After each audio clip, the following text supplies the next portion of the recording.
What's up, baby? Hey, man, we came up short tonight. I don't know what happened, to be honest. My timing was off, and I didn't throw my punches. I didn't let my hands go like I supposed to. Sometimes it get like that, you know what I mean? But you live to see another fight. You live to see another moment. That's all that matters. Still full of happiness. I'm still full of joy. I'm still full of smiles. Sorry if I let anyone down. But we'll be back, though. That's the good thing about it, And, man, I can't wait to get on this PJ to go back to my babies. I'm going to see her. Today is one of my daughter's birthday. Daddy, love you so much, baby. I'll be home soon, though. But I thank you so much for the love and support that I've got in Riyadh and all my families, all my fans around the world. I thank you. I appreciate you so much.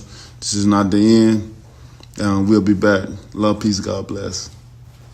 What's up, y'all? It's Middleman TV, and I'm here to discuss the recap of Day of Reckoning, man. And it was a hell of a night of boxing. Disappointing night for some, and just a wild night overall. We're going to start with the fight that I was most intrigued about, Daniel Dubois versus Jarrell Miller. Now, going into the fight, we knew that Jarrell Miller weighed 100 pounds more than him. He had been playing bully all week, talking smack to Dubois, trying to get under his skin. He was the fan favorite of the week, to say the least, talking smack to Joshua, talking smack to Wilder, just letting it be known, selling this show to the fullest. And in the first 3 rounds of the fight, he came out aggressive on the offensive end, and he was landing some clean shots. I thought the entire way, Daniel Dubois was definitely landing the cleanest shots, with the much nicer, stiffer jab, and eventually around round 5, round 6, the momentum completely shifted. Jarrell Miller got exhausted. He started to fade, didn't really throw a lot of punches. Dubois stayed stuck with the game plan. And in round 10, he went for the kill. He hit him with a 7-8 piece combination.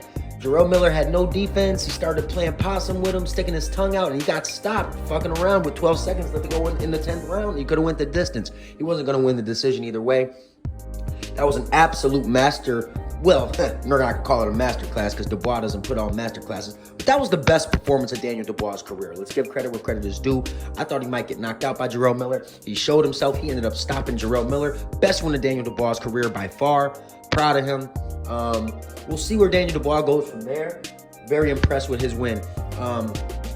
Dimitri Bivol handled Lyndon Arthur. The fight went the distance.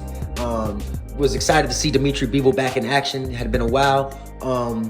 And now Callum Smith and Arthur Beterbiev are going to fight. And the winner of that fight will fight Dimitri Bivol. I'm really hoping it's going to be Arthur Beterbiev because boxing fans have been waiting for Arthur Beterbiev versus Dimitri Bivol for a long time, and we deserve to see that. I would have Bivol in that fight, no doubt about it. I think Bivol is a boxer puncher. He has underrated power. People are in love with Beterbiev's one-punch knockout style. But to me, Bivol's the overall better boxer, and I think Bivol would run circles around Beterbiev. I would have Bivol in that fight. But nonetheless, that's a great fight. I can't wait to see that one. Let's talk about the co-main event, the fight that made everyone upset, the fight that disappointed everyone. Deontay Wilder. We knew that if Deontay Wilder took care of the business at hand, and that was to beat Joseph Parker, that him versus Anthony Joshua would be lined up in Saudi Arabia. A huge payday. Everyone would have been talking about it. Career on the line for Deontay Wilder. All you got to do is get rid of a guy, Joseph Parker, very solid boxer, but a guy who had been beaten by Joe Joyce, stopped by Joe Joyce, and it was supposed to happen. And Deontay Wilder, from the opening bell, he tried to establish that right hand, because we all knew that if he could establish that right hand and land on Parker, he would end Parker. But he could not land that right hand, and he had no other game plan. Didn't establish some type of jab, didn't know how to box, and he found himself down on the scorecards. And once Joseph Parker felt the momentum in the middle rounds, round 5, round 6, I felt the energy that there was nothing Wilder can do to catch up. And it got to the point around round 6, round 7, where I felt like Wilder wasn't going to get the knockout. He was just a dead man walking, and I was absolutely right. 119, 109, 118, 110, and 120, 107 were the scorecards. Deontay Wilder should be absolutely embarrassed with himself. I think this is the last of Deontay Wilder we'll see. I don't know where he goes from here, but this is a miserable loss if you're Deontay Wilder. You're not getting the Anthony Joshua fight. You just ruined the heavyweight division for whatever it had left, because it was already the weakest division in boxing. And now, where do we go from here? I don't know. And as for Anthony Joshua, well, Anthony Joshua took care of business. Did he look tremendous to me? No. but he did look good enough. He did make Otto Wayne quit in the 5th round, and I saw some improvements from Joshua, and I think now Joshua's got the bragging rights, man. At the end of the day, Usyk and Fury are supposed to fight, and the winner of that fight, to me, Joshua has all the power if he's able to. I think Eddie Hearn mentioned him fighting Filip Hrgovic, and if he beats Filip Hrgovic, which he would easily in my eyes, then Joshua would go on to fight probably the winner of Fury Usyk, man. And what can we say now? Joshua had a chance to Wilder had a chance to really show people he's still one of the men in the heavyweight division. But after losing to Joseph Parker, I think we have to say that Anthony Joshua was officially ahead of him.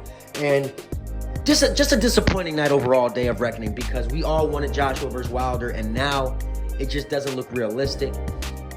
There's no real value out there for Wilder to fight Joshua. There's no reason for Joshua to take that fight. So disappointed to say the least. But overall, a good boxing day. I had fun watching it. And yeah, we got Nayu Inoue versus Marlon Tabales coming up in a day or two. And y'all know we're going to be talking about that fight, so stay tuned.